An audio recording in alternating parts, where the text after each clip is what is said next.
Hey friends, Iron Banner's back in town, so I want to hit you with a Season 20 PvP God Roll guide. Before we start, I want to mention that you should be wearing Iron Banner ornaments as well as an Iron Banner emblem, so that you can have the biggest rank multiplier whenever you play Iron Banner.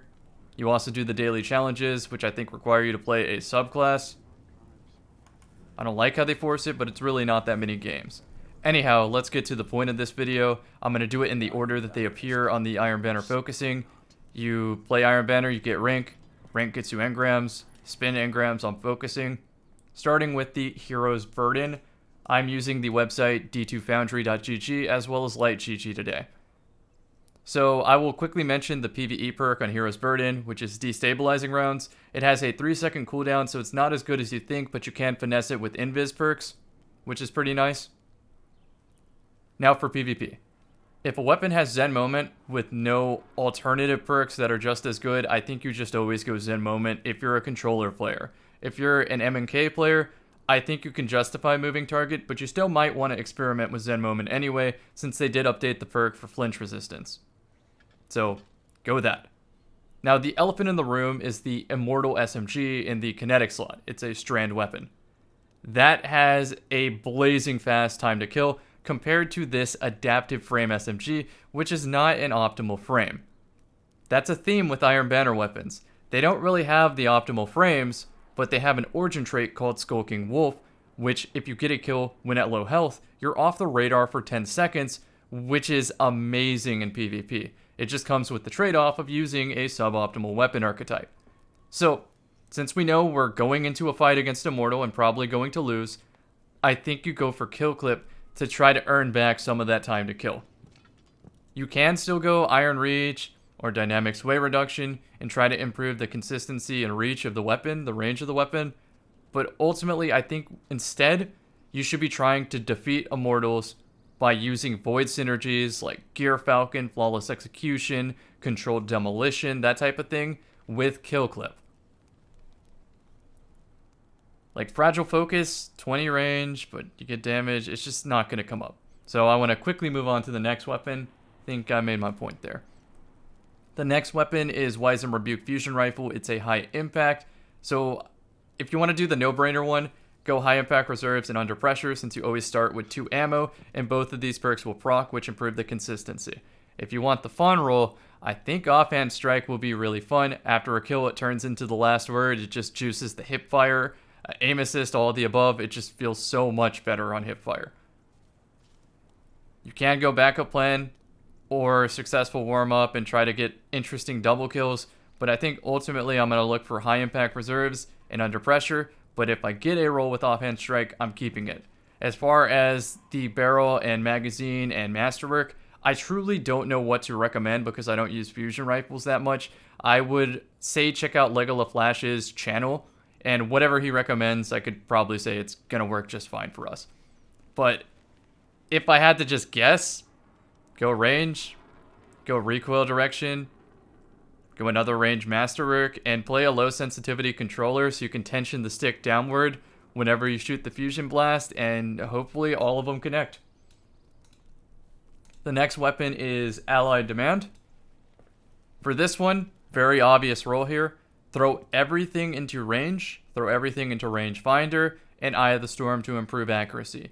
This is essentially the Drang archetype, but with one less zoom. Even though you're losing a zoom, you get Skulking Wolf. So that is why you use it.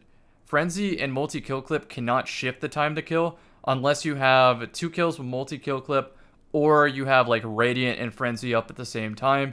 So if you frequently use damage boosters or play with Illumina teammate, I think it's worth going Frenzy over Eye of the Storm. But for everyone else, Eye of the Storm is the move. The next weapon is the Roar of the Bear, which honestly is more of a PvE weapon, and I have to mention the PvE alternative perks. You go Demo Autoloading for fast burst damage with Starfire, Lasting Impression for specific situations, but also don't break your back focusing this because Hazen's Vengeance exists from Vault of Glass, and it's really competitive in PvE. In PvP, I think you no-brainer it with Impulse Amplifier, Chain Reaction, or Cluster Bomb, or even Incandescent, and just go for a mix of Blast Radius Velocity. Skulking Wolf might come up, but it probably isn't likely. What I need to test that I don't know works, if I hold out a Skulking Wolf weapon like Roar of the Bear and throwing knife somebody, probably doesn't count, but that's food for thought that just occurred to me. Probably does not work. The next one is Dark Decider.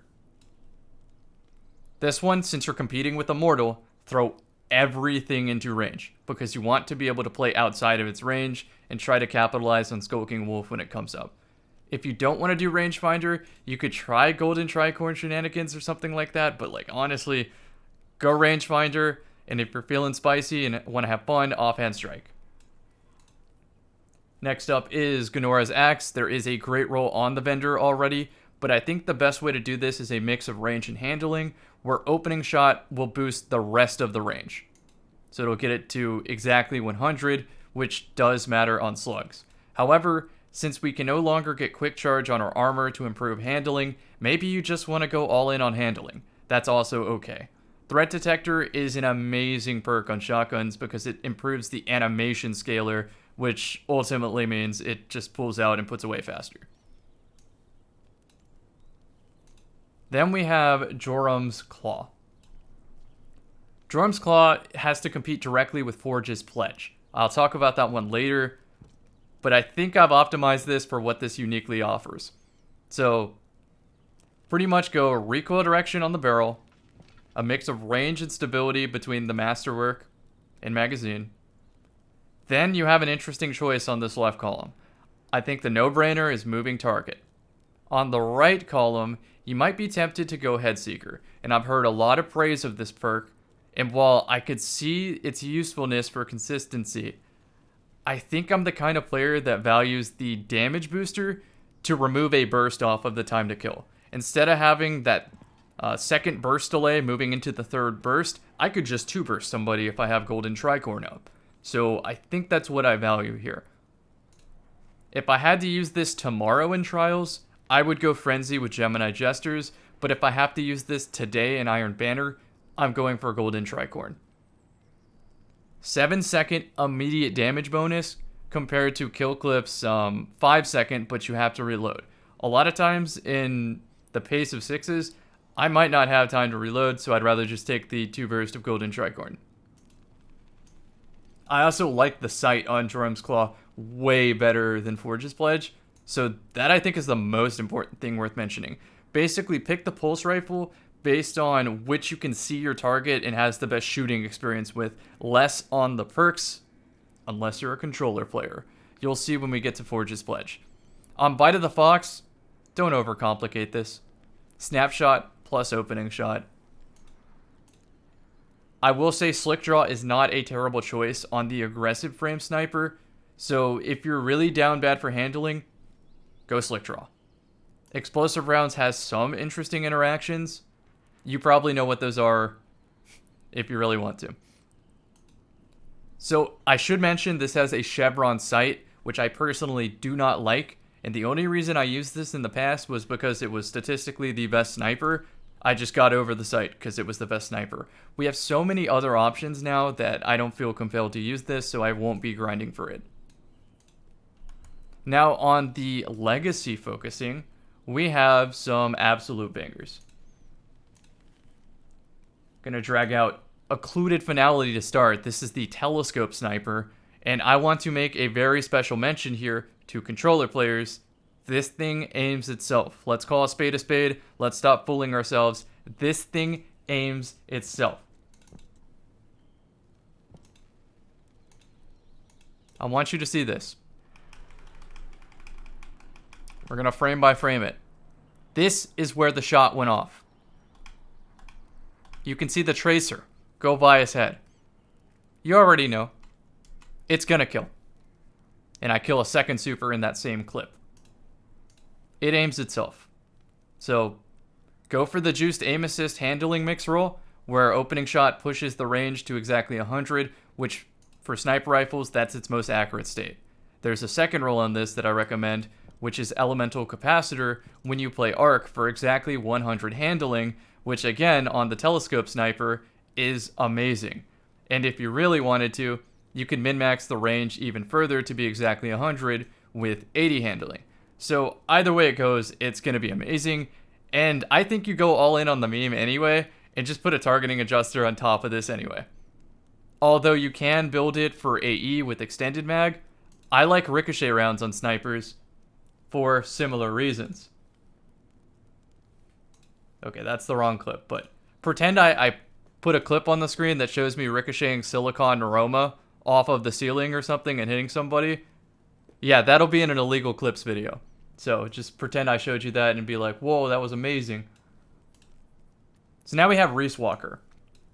The lightweight frame shotgun is not really ideal anymore, but it is worth mentioning for specifically hunters who want to build more into mobility, maybe with like a Rose hand cannon or a lightweight pulse or something like that, and combo it with a lightweight shotgun. Or maybe you just switch to your shotgun when you're moving around the map, and you don't really plan to use it except for emergency situations. So that's where a lightweight frame shows up. I think if you're a controller player, hipfire grip is the move. For everyone else, don't overcomplicate it, go quick draw. And if you're really down, man, her handling, go steady hands, because it does help get back to the hand cannon after you get your kill. On the right column, Iron Reach, although I will say, a damage booster will definitely pump out the range, because the range isn't holding this thing back, it's the shot pattern. And so if you make those pellets hit harder, you don't have to land as many pellets. So a kill perk is decent here. Don't immediately throw it away if you get everything else perfect and then the right column is a miss. Still keep it, still use it, it will do just fine. So now since we lost quick charge, I don't think you have to go all into range on this archetype, because what's really holding it back is, again, the shot pattern, not the range. So you might as well build into handling anyway, so you can swap between your guns as quick as possible, since more often than not you're going to have to prime or clean up with the primary. Next up is Archon's Thunder, which I do think every gunslinger, gunpowder, gamble hunter should have at least one of these in their inventory. It's amazing. High impact reserves, non-negotiable, pick this perk. Reason why is it drops a bullet off the time to kill on certain archetypes. So if it's tier 5 and under, where it's going to 4-head, it's a 5-head decision. Maybe even 6-head. So rangefinder, up the zoom. You could go field prep, try to get some extra bullets on a pool, or quick draw, so you can switch between different weapons and use this more as a cleanup tool. But I think rangefinder, because when you pull power ammo, you're pretty much going to hold a position and lane with it, and then use Skulking Wolf to move around the map whenever it's active. If you don't like the zoominess of rangefinder, moving target's also an option. Here's the next one. This one is a huge controller recommendation. This is the legendary Last Word. And one of the few ways that it's going to compete with Immortal is if you can get a single % of damage. It just barely misses the 2 burst on 10 resilience. So ideally, you just get one singular stack of Swashbuckler and it drops to a 0.5 TTK. That also means that if you play with a Lumina user, if you use a Radiant build, this is as good or better than Immortal and an easier shooting experience. So I recommend Rangefinder to pump out the range, a mix of range and stability. Then the final perk, Damage Booster. Surrounded does come up even in 3s. Harmony does come up. And Swashbuckler does come up. Focus Fury is the one I have hesitation to recommend, because you have to keep the sidearm out the entire time, which in a snipe sidearm combo isn't really ideal. Next up, Forge's Pledge. This one has Zen Moment. I think that's the reason that you want this.